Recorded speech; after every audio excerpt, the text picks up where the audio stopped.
Сайн байцгаана уу үзэгчдээ. Парламент телевизийн төвцөг 7 хоногийн тайм хөтөлбөр эхэлж байна. Анхаарлаа хандуулна уу. Шувтарч би 7 хоног улс төр нийгэм эдийн засгийн үйл явдал өрнөлттэй өнгөрлөө. Энэ удаагийн тайм хөтөлбөр Монгол улсын 2026 оны төсвийн тухай хуулиудын хэлэлцүүлэг, төсвийн орлого бүрдүүлэлт сэдвээр эхэлж байна. Улсын хурлын намрын ээлжид чуулганы 2 дахь 7 хоног төсвийн тухай хуулийн төслүүдийг хэлэлцэхдээ орлого бүрдүүлэлтийн асуудлыг онцлон авч үзв.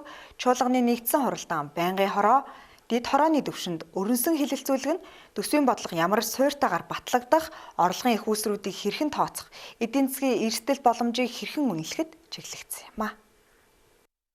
Өнгөрч буй 7 хоногийн эхний өдөр улсын их хурлын бүлэг байнгын ороо дэд хороод хуралдаж улсын төсвийн хөрөнгөөр санхүүжүүлэх хөрөнгө оруулалтын төслүүдийн их үүсвэр орлогын тэнцлийн талаар анхан шатны хэлэлцүүлэг хийлээ. Зарим гишүүдийн зүгээс алдагдлыг хэрхэн нөхөх, төсвийн орлогын төлөвлөлт хэр бодиттой байгаа эсхийг тодруулах асуултууд тавигдсан бол төсвийн доктортой байдлын зөвлөлөөс 2026 оны төсвийн төсөлд нийт 47 саналд өгнөлт өгч орлого тасалдах эрсдэл байгааг анхаарууллаа. Байнгын орооны хэлэлцүүлгийн үеэр сангийн яамны төрийн нарийн бичгийн дарга эх оны төсвийн орлогын бүтцийн талаарх мэдээллийг танилцуулсан юм а. Инфографикаас харахад 26 оны нийт төсвийн орлогын 92% нь татварын орлого, харин үлдсэн 8% нь татварын бус орлогоос бүртгэр байна. Татварын орлогын гол их үүсрүүдэд нэмэгдсэн өртгийн албан татвар 20.1%, нийгмийн даатгалын шимтгэл 19.2%, аж ахуйн нэгжийн орлогын албан татвар 18%-ийг эзэлж байна. Татварын бус орлогын дотор хүүгийн орлого болон ногдол ашиг хамгийн их хувийг эзэлж байна. Эдгээрээс харахад 2026 оны төсвийн орлогын хамгийн том их үүсвэр нь нэмэгдсэн өртгийн албан татвар, нийгмийн даатгалын шимтгэл, аж ахуйн нэгжийн орлогын албан татвар гэсэн гурван төрлөөр тодорхойлогдож, ашигт малтмалын төлбөрч чамгүй хувь эзэлж буйг онцлох нь зүйтэй юм а. Дараагийн өдрүүдийн хуралдаанаар хэлэлцүүлэг илүү гүнзгийрч инфляцийн өсөлтийг хит бага үнэлсэн, экспортын үн савлах эрсдлийг бүрэн тооцоогүй, гадаад зээл тусламжид хит түшиглэх нь аюултай гэсэн шүүмжлэлд авамгааллаа. Улсын их хурлын гишүүн Ган Хуйг төсвийн дампуу бодлогыг шинжлэхгүй бол Монгол улс эдийн засгийн гүн хямралд орж болзошгүй, төсвийн орлогыг татвараараа бүрдүүлж байгаа ард түмэндээ тайлагнах хариуцлага омартан ирсэн учраас бид хамгийн муу төсвийн бодлоготой орон болсон гэж анхааруулсан юм а. Мөн тэрээр төсвийн төсөөлөл зөвхөн алдагдлыг зээлээр нөхөх маягаар явагдаж болохгүйг онцлов. Үүний зэрэгцээ гишүүн Ариун Заяа алт 3 тогтоол буруу төсвийн орлогын төлөв бүрхэг байна гэж шүүмжилж орлогын бодит их үүсвэр тодорхой бос байгааг анхааруулж байлаа. Өнгөрсөн пүрэв гарагт гишүүд төсвийн ил тод байдал, олон нийтийн оролцоог хангах шаардлагыг онцлон төсвийн төслийн тооцоо нэгтлэн бодох тайланг илүү нээлттэй байлгах хэрэгтэй гэж үзв. Ерөнхий сайд Зандан Шатар 617 тэрбум төгрөгийг хэрэгжээгүй төслүүдийг зогсоосноор хэмнэж дулааны үнийг нэмэхгүй байх шийдвэр гаргаснаар 122 тэрбум төгрөгийг төсөвт нэмд оруулсан гэж танилцууллаа. Нэг талаас төсвийн орлогын таамаг хит өөдрөг тооцогдсон байж болзошгүйг олон нийт хөндөж, инфляцийн өсөлт, экспортын үнийн савлгаа, гадны зээл тусламжид хит түшиглэх эрсдэл анхааруулсан бол нөгөө талаас засгийн газар төсвийн цахилга, үр ашигтай зарцуулалт, хэмнэлтийн бодлого хэрэгжүүлснээ хамгаалан ярьлаа.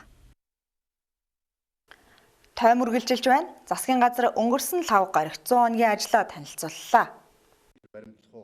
100 хоногийн хугацаанд эдийн засгийн хямрал зогсож сэргэлт бий болсон гэж ерөнхий сайд дүгнэлээ. Улс төрийн жагсаал цуглааны үр дүнд байгуулагдсан энэ засгийн газрын хувьд хамгийн түрүүнд хэрэгжүүлсэн ажил бол төрийн албыг цомгдох байв. Цомгдохолд сайн явагдаж байна. Агентлагийн удирдлагын тоог 54-өр, газрын хэлтсийн тоог 81-ээр цөөлж байгаагаа засгийн тэргүүн эхний ээлжийн шинжилэл гэж тодорхойлсон. Энэ шинжилэл нь хэр оновчтой байх нь хэдэн сарын дараа үр дүнгээ харуулна. Одоогоор бодиттой харагдаж байгаа үр дүн 261 тэрбум төгрөгийн зардал танагдаад байгаа. Харин цомгтголоор төрийн албаны мэрийн зарчим хадгалагдаж байгаа эсгэд хяналттай байх ёстой болов уу? Мэрийн зарчмыг яагаад энд онцлох болов? Учир нь өнгөрсөн пүрэв гарагт манай телевизийн байр суурь нэвтрүүлэгт оролцсон Улаанбаатар төмөр замын төв эмнэлгийн мэс заслын эмч Батбаатар эрүүл мэндийн салбарын тогтвортой байдалд санаа зовж байгаагаа ярьсан, сайд солигдох тоолонд эмнэлгүүдийн удирдлагыг сольдог, очисон удирдлагууд нь бүтцийн өөрчлөлт хийж халаас илгээ хийдэг, энэ дунд нь иргэд эрүүл мэндээр хохирч байгааг эмч харамсаж ярьсан юм а. За энэ томилгооны асуудал одоо маш одоо хэрэгс ирсэн асуудал багтаа. Тэгээд ер нь бол одоо ахлах зэрэгээ аваагүй, олон жилийн туршлагагүй байдаг. Иймэрхүү хүмүүс дарга зэрэг болдог. Тэгээд сураг одоо сонсч зөндөл хүмүүстэй тэрний сонгуульд ингэж явсан, энэний сонгуульд ингэж явсан гэсэн асуудал байдаг. Тэгэхээр одоо тасаг өдөртөж үзээгүй, ахлах зэрэгээ аваагүй, олон жилийн туршлага, ажлын туршлага байхгүй. Иймэрхүү хүмүүс эмнэлгийн удирдлагад гарахлаар ахаал нөгөө нэг бие биенийг ойлголцдоггүй, эмчнэр бие биентэйгээ одоо ойлголцохгүй асуудал үүсээд. Нэг удаагийн зардлыг танаж 370 тэрбум, хэрэгжихгүй төслүүдийг зогсоож 617 тэрбум төгрөгийг хэмнэсэн гэж байгаач энэ бүхэн санхүүгийн сахилга батыг бодиттой сайжруулсан уу эсвэл төр зүрийн хэмнэлтээр нүүр дахалв уу гэдэг эргэлзээтэй. Дулааны үнийг нэмэхгүй байх шийдвэр гаргасан, шийдвэрийг иргэд эргээр хүлээж авсан. Харин иргэдээс гарах ёстой энэ мөнгийг төрөөс 122 тэрбум төгрөг гаргаж нөхөн гэж яригдж байна. Урт хугацаанд эрчим хүчний салбарын алдагдлыг татвар төлөгчид даах уу эсвэл дахин хэлбэрээ өөрчилсөн татаасны тогтолцоонд шилжих үү гэдэг нөхцөл байдал бий болж байна. Хүндрэлтэй эрсдэлээр нөхцөл бид ажлыг хүлээж авсан. Харин бид шийдэмгийн арга хэмжээ авч юуны төрөнд нэн яралтайгаар 7 хоногийн дотор төсвийн хэмнэлтийн тодголыг шийдвэрээр гаргаж улсын хурал дүргэн мэдүүлж шийдвэрлснээрээ болзошгүй хямралаас сэргийлж өнөөдөр эдийн засгийн өсөлтийг бий болгож чадлаа. Тухайлбал одоо валютын дэс 5.7 тэрбум доллар боллоо. Эдийн засгийн өсөлт 2.6% болоод унжсэн бол 5.6% болж өслөө. Олон улсын байгууллагууд манай төсвийн тодтголыг өндөрөөр үнэлж Монгол дэлхийд даяар зээлжих зэрэг унжаахад Монгол улсын зээлжих зэрэглэл B+ ангилдаа хэвээрүүлдлээ. Энэ Fitch рейтингээр за мөн одоо өрийн дарамтаа өрийн одоо рейтингээр Монгол улс 7-д ангилалд байсан үнэлгээтэй байсан бол 6 үнэлгээ сайжрлаа. Ингээ үндсэндээ бид төсвийн тодтголыг амжилттай хэрэгжүүллээ. Энэ 2.2 их найд бол өргүү зардлуудыг хэмнэлээ. Гадаад томилтоос ахуулаад төсвийн маш 2.2 их найд гэдэг бол маш их төсвийн зардлыг хэмж чадсан. Үүний үр дүнд бид одоо төрийн албан агчдын тоог цөөрүүлснээр дарга нарын тоог цөөрүүлснээр 261 тэрбум, нэг удаагийн дэвчиж болох зардлуудыг танснараа 370 тэрбум, хэрэгжээгүй төсөл хөтөлбөрүүд дөрөв шиггүй зарим хөтөлбөрүүдийг таснараа 617 тэрбум, дулааны өмнөг нэмэхгүй шийдвэр гарч 122 тэрбум төгрөгийн төсөв хэмжээ. Ингэж төсвийн чин жишг тогтоосон. Энийг одоо төсвийн шинжилгээний бодлого болгож үргэлжлүүлж байна. Ард түмтэйг хэлж байна. За энэ хүрээнд одоо бид нар бас тодорхой шинжилгэүүд хэрэгжүүлж байгаа. Тухайлбал төрийн эмчийн компаниудын шинжил, засаглалын шинжилгээ эхлүүлсэн. Төрийн эмчийн компаниудын шинжилгээний хүрээнд ганцхан жишээг нь татъя. Бүгдийн дурдуулах ажил бол. Эрдэнэс 5 толгой компани онцгой дэглэм тогтоосон. Тэнд байгаа булхай лөврүүдийг илрүүлсэн. Үр ашиггүй зардлуудыг тансан. Янз бүрийн дарамт шахааг зогсоосон. Үүний үр дүнд үр ашиг 3 дахин нэмэгдсэн. Нүүрсний экспорт 1.6 дахин нэмэгдсэн. 2 сарын дотор. Зогсчод байсан үндсэндээ зогсчод байсан нүүрсний арилж, биржийн арилжаас хэрэгсэн. Үүнийг 13-аас 17%-аар нэмэгдүүлж чадсан. Ингэж бид эдийн засгт байгаа хямралыг зогсоож дээшээ сэргэлтийг бий болгож чадлаа. Та худлаа хэлдэггүй. Энэ бол эр шинжлэлийн болгоодын үр дүн. Экспорт өн бүхний үр дүнд өсөж 3.8 тэрбум доллар нэмэгдлээ. Эхний 5-6 сард 5.4 тэрбум доллар байсан экспорт 9.2 тэрбум болж сэргэлээ. Энийн үр дүнд валютын тэнцэл, төлбөрийн тэнцэл анх удаа энэнд ашигтай гарч эхэллээ. Засгийн газар ирэх 5 жилийн бодлогоо шинэ итгэл, эрс шинэтгэл гэж зарлалаа. Засгийн энэ бодлого нь хөгжил, засаглал, эдийн засаг татвар, захимжилт, ногоон хөгжил, эрчим хүч, хот хөдөөгийн тэнцвэрхүүдэд аж ахуй, үндэсний үнэт зүйл зэрэг 10 цогц шинжилгээг багтаажээ. Сөрөг хүчин засгийн газрыг энэ 100 хоногийн хугацаанд ажиллаа хийхгүй байна гэж шүүмжилсэн байдаг. Нэгүр хэлбэл баталсан байгаа план, баталсан байгаа төлөвлөгөөгөө ажил хэрэг болгох нь бол амин чухал байна. Тэгэхгүй бол ерөөсөө энэ ядуур бол арилахгүй шүү дээ. Тийм учраас бол бид хамгийн түрүүнд шаардах зүйл бол засгийн газар ажиллаа хийх хэрэгтэй. Их хурл бол ийм шаардлагыг хатуу тавиад явах ёстой. Нэг. Хоёрдугаарт бол эх оны төсөв маань өөрөө эх оны хөгжлийн төлөвлөгөөг хэр зэрэг ажил хэрэг болгох юм бэ гэдэг асуудал байна. Нэггээр хэлбэл дарга нарынхаа зардлыг бол бид нар 15%-аар бууруулна гэсэн ийм зорилтыг хөгжлийн төлөвлөгөөнд бол тавьсан байна.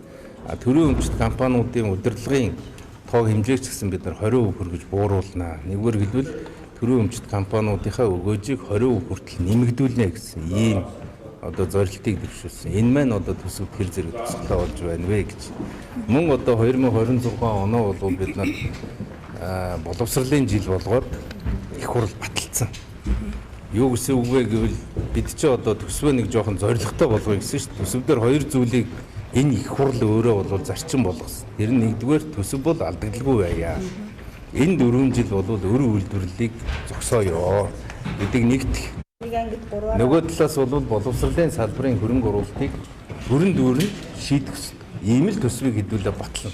Хоёр зарчим хэлмээр байна. Нэгдүгээр төсөв алдагдaltaгүй болох ёстой. Одоо л алдагдaltaа. Зарчим хөдөлж болохгүй. Зарчим хөдөлж болохгүй. Хоёрдугаарт орлогынхоо гэрээр амьдрья гэдэг зарчмыг л их хурл өөрөө шийдсэн шүү дээ. Энэ зарчим дээр хатуу байя гэдэг нэгдэх асуудал. За хоёрд нь бол боловсролдоо хөрөнгөө зарья гэдэг ийм шийдвэртэй. Тийм учраас бол төсвийг бид нар нэлээд ярилцах хэрэгтэй. Засгийн газар 100 хоногт багтаа хэрэгжүүлэх зарим арга хэмжээний тухай өнгөрсөн 7 сарын 25-ны өдрийн тэг 4 тоо албан даалгавраар сайдуудад өөрсдийнх нь хариуцсан салбарын үүрэгтэй ажлыг ерөнхий сайд даалгасан. Эдгээр ажлуудаас одоогийн байдлаар хэрэгжсэн болон хэрэгжиж буй ажлуудаас дурдвал бүх шатны чиг үүргийн давхардлыг арилгаж цомхон бүтцээр ажиллах, стратегийн ач холбогдолтой ашигт малтамлын орд болон үүсмэл ордыг ашиглаж байгаа хуулийн этгээдүүдтэй хувьцааны хэмжээг тогтоох асуудлаар хэлэлцэхийг анхан шатны хоршоодын үйл ажиллагааг бэхжүүлж, малчид хоршоолагч жижиг дунд үйлдвэр үйлчилгээ эрхлэгчтэй хамтран дундын хоршоо байгуулах, нийтэд хүлээлт үүсгэсэн авилга албан тушаалын иргэн шийдвэрлэлтийг эрчимжүүлэх талаар холбогдох хууль тогтоомжууд нийцүүлэн шуурхай арга хэмжээ авч ажиллах зэргийг тусгасан байна. Ерөнхий сайд засгийн бодлого шийдвэрт анх удаа улсын төсөв бүрдүүлэлтийн асуудлаар иргэдийн саналыг захимаар авч оролцоог нь хангаж байгааг сэтгүүлчийн хувьд жинхэнэ шин сэргэлтийн бодлого гэж харж байна. Санал асуулгад оролцсон 240 мянга гаруй иргэдийн талаас илүү хувь нь 18-аас 35 насны залуус байв. Тэд эрүүл мэнд боловсролын салбарын хөрөнгө оруулалтыг нэмэгдүүлж, соёлын санхүүжилтийг төр зарцаахыг зөвлөсөн юм а. Энэхүү шин засгийн газар залуусын дуу хоолойг бодлого шийдвэртэй бодиттой тусгаж эхэллээ. Багш нарын цалингийн асуудал энэ сарын турш яригдж байна. Тэд өнгөрсөн 7 хоногт цалингаа 3 сая 500 мянган төгрөг хүртэл нэмүүлэх шаардлага тавьж, орон даяар хөдөлгөөн өрнүүлж байгаагаа зарласан бол өнгөрсөн 5 гаруйг 50 жагсаал хэлээ. Багш нар энэ шаардлага 9 сарын 10-нд ерөнхий сайд болон боловсролын сайдад үйлдвэрчний эвлэлийн ороогоор дамжуулан тавьсан байдаг. Улмаар шаардлага өөр хэлбэр шилжүүлж, орон даяар хөдөлгөөн эхлүүлсэн юм. Холбогдох албаны хүмүүс багш нар цалингаа нэмэгдлэхийг шаардах тоолонд цалингийн сангийн их үүсвэрийг шийдэх боломжгүй. Төсвийн хуулиар хязгаарласан байгаа гэдэг хариулт өгсөөр иржээ. Багш нар цалингийн асуудлаа 5 жилийн өмнөөс ярьж эхэлсэн байдаг. Тухайн үед багшийн цалин 850 мянган төгрөг байв. Харин өнөөдөр 634 мянган төгрөгөөр нэмэгдэж 1 сая 484 мянган төгрөгийн цалин авдаг болсон байна. 2020 онд инфляц 2.3% байхад багшийн 850 мянган төгрөгийн цалин нь гэр бүлгүй ганц бие хүний амжиргааны зах зээлийн хэрэгцээг арай ядан хангаж байв. Харин гэр бүл хүүхэдтэй багш нарын хувьд энэ цалин амжиргаанд нь хүрэлцэхгүй хэтэрхий бага цалин юм. Инфляц 8.2% хүрсэн өнөөгийн эдийн засгийн нөхцөлд багшийн 1.4 сая төгрөгийн цалин нь мөн л адил гэр бүлгүй, зээлгүй, хүүхэдгүй ганц бие багшийн наад захын хэрэгцээг дөнгөн данган хангаж байна. Харин сард 1.5 сая төгрөгийн түрээс төлдөг гэр бүлтэй 2-3 хүүхэдтэй ипотекийн болон хэрэглээний зээлтэй, эрүүл мэнд, сургалтын зардал төлдөг багшийн хувьд энэ цалин огт хүрэлцэхээргүй тооцоолол гарсан байна. Ийм тохиолдолд өдөр тутмын амжиргаагаа залгуулж, бусад хэрэгцээгээ нөхөхийн тулд нэг багшид 1.5-аас 2.5 сая төгрөг дутагдж байна гэсэн үг. 3 сая 500 гэдэг бол ерөнхийдөө нөгөө хамтын хилцээрт тусгацсан жил бүр үе шаттай нэмэгдүүлээд яг 2026 он гэхэд 3 сая 500 гэхээр ийм заагдсан заалт байгаа. Тийм учраас өнөөдөр одоо яг тэр заалт нь хүрэхгүй өнөөдөр сая 480 мянган төгрөг байгаа. Яг одоо ингээд бүх одоо нэмэгдлүүдэд нэмээд янз бүрийн одоо ингээд удаан жил те бусад нэмэгдлүүдэд нэмээд одоо энэ яамнаас маань одоо нэг багшаар 3 сая 500 авч байгаа мэтээр ингээд тайлбарлаж байгаа нь энэ бол буруу юм аа. Одоо үйлдвэрчний эвлэлийн байгууллагаас хамгийн гол шаардлага бол үндсэн цалинг үе шаттай нэмээд 3 сая 500 болгоод өгөөч л гэсэн юм шаардлага тавьж байгаа. Тэрнээсгүй бол одоо яг яамнаас тайлбарлаж байгаа тэр нэмэгдлүүдэд нэмээд бидний ингээ 3 сая 500 болгоод өгөөч гэсэн юм бол байхгүй. Тийм учраас бүх өнөөдөр Монголын багш нар бол ерөөсөө үндсэн цалин маань нэмэгдээд амжиргааны зардал амжиргаанаа хүрэлцгөөц ийм 3 сая 500-ын цалинтай болёо гэсэн юм шаардлага хүргүүлсэн байгаа. Тий. Энэ удаагийн жагсаал цалингийн асуудлыг тавихаас гадна багш нарын нийгмийн баталгаа, хөдөлмөрийн үнэлэмжийн талаарх өргөн хүрээний асуудлыг олон нийтийн анхаарлын төвд оруулсан юм. Багш нар бид зөвхөн цалин нэхээгүй, хүүхдийн ирээдүй, боловсролын чанарыг хамгаалж, нийгэмд бодиттой үнэлэгдэхийг хүсэж байна гэж байр сууриа илэрхийлж байлаа. Нар бол үнэхээр хэцүү амьдрд шүү дээ. Би гэхэд 0-аас 15 насны 5 хүүхэдтэй. Тэгээ өөрөө цэцэрлэгийн багш хүн байж иж нэг хүүхдээ хувийн цэцэрлэгт өгдөг, нэг хүүхдээ өдөр өнжүүлэхт өгдөг. Авсан цалингаа тэднийхэн төлбөрт оруулаад ер нь бол зарим саруудад бол цалин мөнгө хаанаач хүрдэггүй хасах үлдэгдэлтэй байдаг. Тэгэл ерөөсө цалингийн зээл ерөөсө өрнөөс өрний хооронд тэгэл ингээл өөрсдийнхөө хүүхдийг ингээл зөнд нь хайчаал төмний олон хүүхдүүдийн төлөө явсан хэрнээ бид хэдэд бол наалтж байгаа юм юу ч байдгүй. Тэгээд ингээд одоо их чинь би декретээ гүйцэд идэлж чадахгүй л ингээл амьдралдаа бас тус нэмэр олъё гэж бодоод ингээл ажилд ороод тэгээд ингээд ороод байгаа хэрнээл ерөөсөө амьдралд юу ч хүрэлцэхгүй. Тэгээд одоо яах вэ одоо тэгэл ингээд ямар ч хэсэн цалингаа бол нэмээд өгөөсэй гэж хүсэж байна. Нэмүүлмээр байна. Энд чинь эцэг эхчүүд нэг хүүхдээ гэрт хараа суух ямар байдаг вүлээ те. Тэгэхэд багш нар дор оёж 20 30 40 гээд ингээ хүүхдээ ачаал бол амар ихтэй ажилдаг. Тэгсэн хэрнээ ерөөсөө багш нарынхаа ах амьдралыг бодож үзэдэггүй. Тийм багш хүн бол тэгэл ер нь өөрийнхөө хүүхдийг хаяал төмний хүүхдүүдийн төлөө л явдаг. Тийм. Амьдрал бол үнэхээр хэцүү байна. Цалингаа нэмүүлмээр байна. Нэмхийг шаардчих. Ер нь бол амьдралд хүрэхгүй бүгд л адилхан байгаа юм чинь бусад багш нарыгаа те энэ жигсаалт оролцоосоо ингээд хэдүүлээ ямар ч байсан үр дүнгийн үзэхийн төлөө тэмцэтгэе л гэж уриалмаар. Өглөөнөөс үжиж болтол ажилдаг. Тэгээд энэ цалин хүрэлцдэггүй. Одоо бид нарын нийгмийн амьдрал одоо хэрэглээний үн өндөр төсөөд байдаг. Багш нарын зардлан хэвэн байдаг.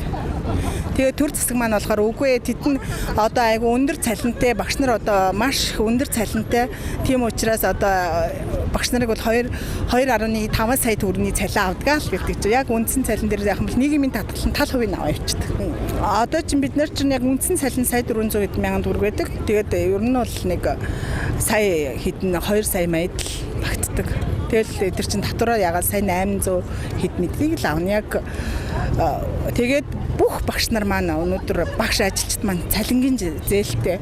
Тэгээд манай цэцэрлэгийн СОБ-ийн байгууллагын багш нар маань ихэнх нь өргөх толгоос хүмүүс байдаг. Эрэгтэй ч эмэгтэй ч дандаа өргөх толгоос өглөөнөөс орой болтол ажилтдаг хүмүүс. Тэгэхээр цалин бол хаанаач хүрэлцдэггүй. Ардаа айгүй олон оюутнуудтай. Тийм учраас цалин маань хаанаач хүрэлцдэггүй. Багш нарын тавьж байгаа шаардлагыг боловсролын сайд хүлээн авсан. Цалин нэмэх ажлын хэсэг байгуулагдаад дүгнэлтээ гаргасан. Бүх санал дүгнэлтүүдийг засгийн газар болон холбогдох албан тушаалтнуудад хүргүүлсэн. Цалин энэ удаад нэмэхийн тулд бид төсөвдөр хувьсах зардлаар нь дамжуулаад 100 тэрбум төгрөгийн орон зайг бий болгосон. Мөн үндсэн цалин өсгөхд өрөвтэй бодлого шаардлагатай байна. Ийм учраас бид цалин нэмэх тухай 3 жилийн хөтөлбөрийг боловсруулж, улсын их хурл, холбогдох засгийн газрын гишүүдтэй ярилцахад бэлэн байна. Багш нарын хөдөлгөөн зөвхөн боловсролын салбарын ажилчдын цалингийн асуудлаас хэтрэн төрийн албан хаагчдын хөдөлмөрийн үнэлэмжийн талаар нийт нийгмийн төвшөнд өргөн хилцүүлэг өрнүүлж эхэллээ. Эх 7 хоногт энэ асуудлыг улсын их хурлын намрын чуулганаар хилэлцэх магадлал өндөр байна.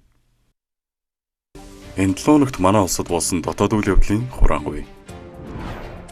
Монгол улсын ерөнхийлөгч Нэгдсэн үндэсний ерөнхий ассамблеийн 80 дугаар чуулганд оролцлоо. Үл хөдлөх хөрөнгө борлуулахад төлдөг 2% татварыг эсэргүүцсэн 100 мянган иргэний өргөдлийг хилэлцлээ.